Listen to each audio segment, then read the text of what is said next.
At this time, I have the honor to present to you the moral leader of our nation. I have the pleasure to present to you Dr. Martin Luther King, Jr.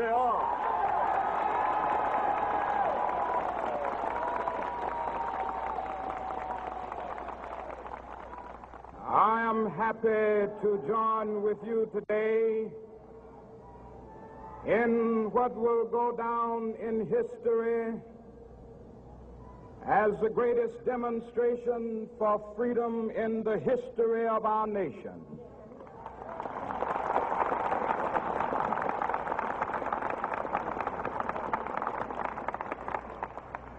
Five score years ago,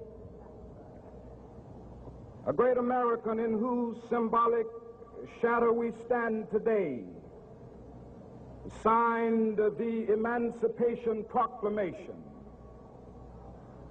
This momentous decree came as a great beacon light of hope to millions of Negro slaves who had been seared in the flames of withering injustice.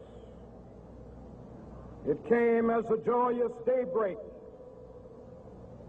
to end the long night of their captivity. But 100 years later, the Negro still is not free. 100 years later, the life of the Negro is still sadly crippled by the manacles of segregation and the chains of discrimination. 100 years later, the Negro lives on a lonely island of poverty in the midst of a vast ocean of material prosperity. 100 years later, the Negro is still languished in the corners of American society and finds himself in exile in his own land. And so we've come here today to dramatize a shameful condition. In a sense, we've come to our nation's capital to cash a check. When the architects of our republic wrote the magnificent words of the Constitution and the Declaration of Independence, they were signing a promissory note to which every American was to fall heir. This note was a promise that all men, yes, black men as well as white men, would be guaranteed the unalienable rights of life, liberty, and the pursuit of happiness. It is obvious today that America has defaulted on this promissory note insofar as her citizens of color are concerned. Instead of honoring this sacred obligation, America has given the Negro people a bad check, a check which has come back marked insufficient funds.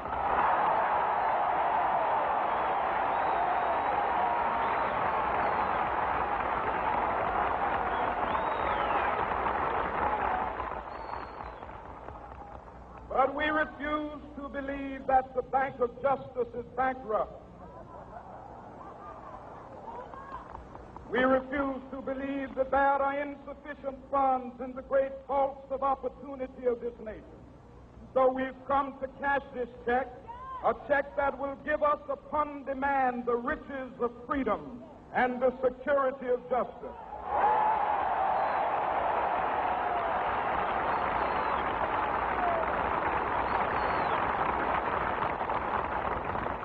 We have also come to this hallowed spot to remind America of the fierce urgency of now. This is no time to engage in the luxury of cooling off or to take the tranquilizing drug of gradualism.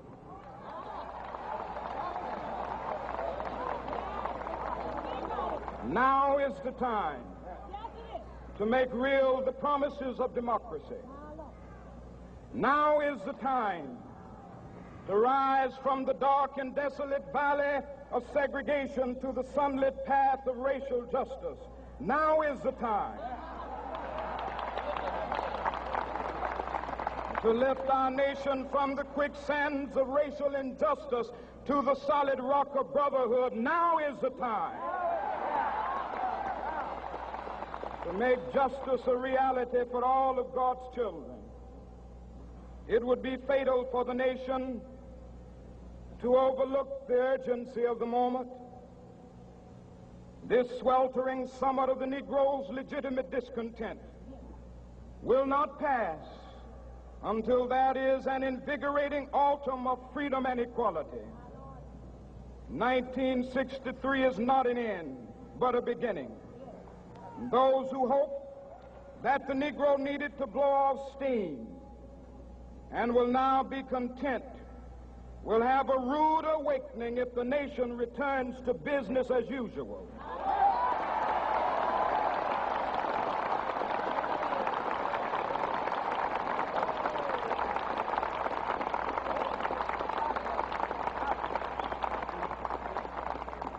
There will be neither rest nor tranquility in America until the Negro is granted his citizenship rights.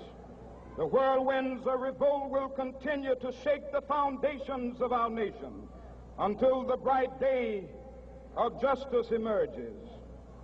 But that is something that I must say to my people who stand on the warm threshold which leads into the palace of justice. In the process of gaining our rightful place, we must not be guilty of wrongful deeds. Let us not seek to satisfy our thirst for freedom by drinking from the cup of bitterness and hatred.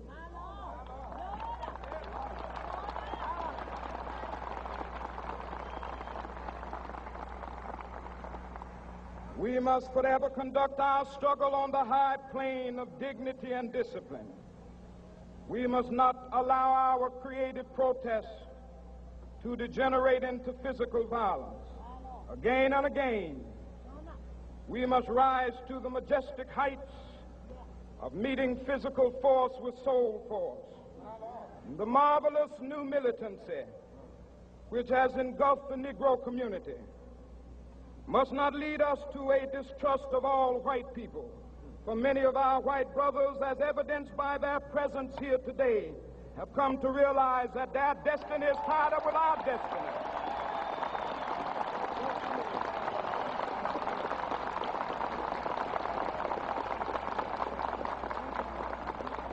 And they have come to realize that their freedom is inextricably bound to our freedom.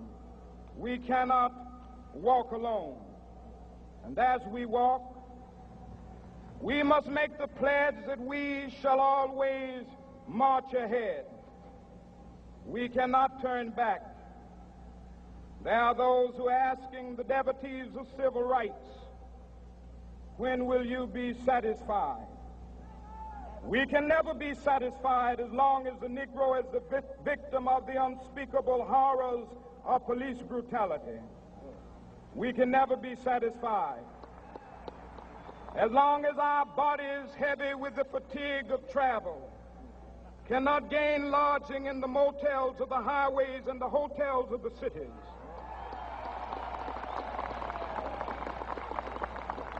We cannot be satisfied as long as the Negro's basic mobility is from a smaller ghetto to a larger one.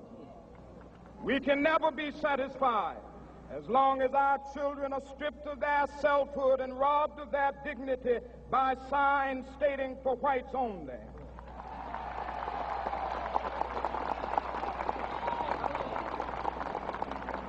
We cannot be satisfied as long as a Negro in Mississippi cannot vote and a Negro in New York believes he has nothing for which to vote.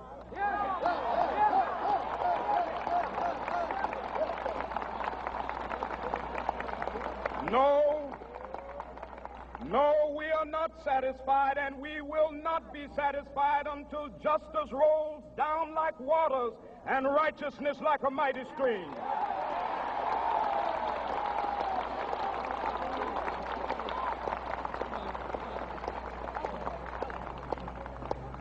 am not unmindful that some of you have come here out of great trials and tribulations. Some of you have come fresh from narrow jail cells. Some of you have come from areas where your quest for freedom left you battered by the storms of persecution and staggered by the winds of police brutality. You have been the veterans of creative suffering. Continue to work with the faith that unearned suffering is redemptive. Go back to Mississippi. Go back to Alabama. Go back to South Carolina. Go back to Georgia. Go back to Louisiana. Go back to the slums and ghettos of our northern cities. Knowing that somehow this situation can and will be changed. Let us not wallow in the valley of despair. I say to you today, my friend,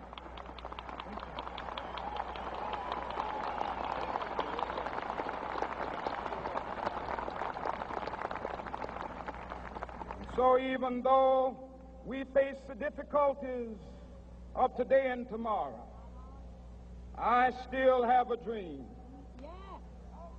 It is a dream deeply rooted in the American dream. I have a dream that one day this nation will rise up and live out the true meaning of its creed. We hold these truths to be self-evident, that all men are created equal.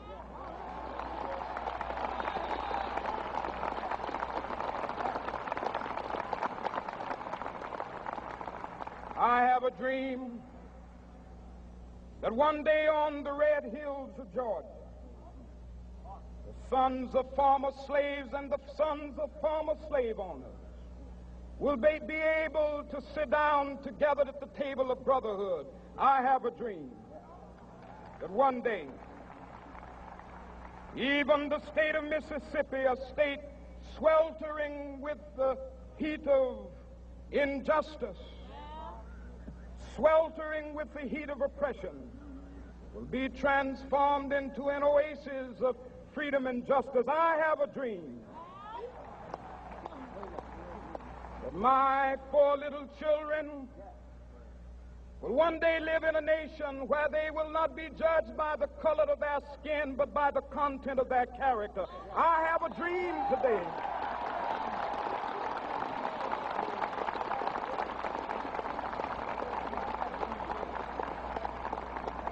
I have a dream that one day, down in Alabama, with its vicious racists, with its governor having his lips dripping with the words of interposition and nullification, one day right there in Alabama, little black boys and black girls will be able to join hands with little white boys and white girls as sisters and brothers. I have a dream today.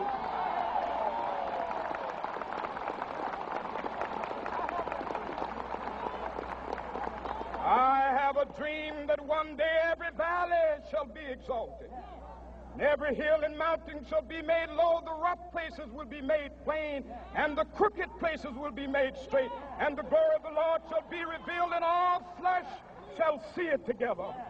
This is our hope. This is a faith that I go back to the South with.